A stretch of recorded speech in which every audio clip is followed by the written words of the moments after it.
ছোট্ট রামিসা ক্লাস 2তে পড়ে। প্রতিদিন বড় বোনের সাথে সে স্কুলে যেত। প্রতিদিনের মতো সেদিনও দুই বোন একসাথে স্কুলে যাওয়ার কথা ছিল। হঠাৎ স্কুল যাওয়ার সময় রামিসাকে আর খুঁজে পাওয়া যাচ্ছিল না। পাশের ফ্ল্যাটের সামনে রামিসার জুতা পরে থাকতে দেখে তার মায়ের সন্দেহ হয়। দরজায় বারবার ধাক্কা দেয়া হচ্ছিল, কিন্তু কেউ দরজা খুলছিল না। এরপর 999-এ কল দেয়া হয়। কিছুক্ষণের মধ্যেই পুলিশ এসে পৌঁছায়।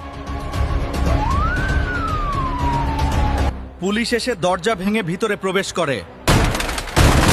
এক ভয়ঙ্কর সত্য সবার সামনে চলে আসে।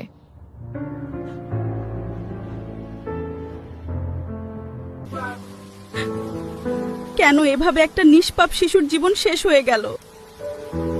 আমরা এর বিচার চাই।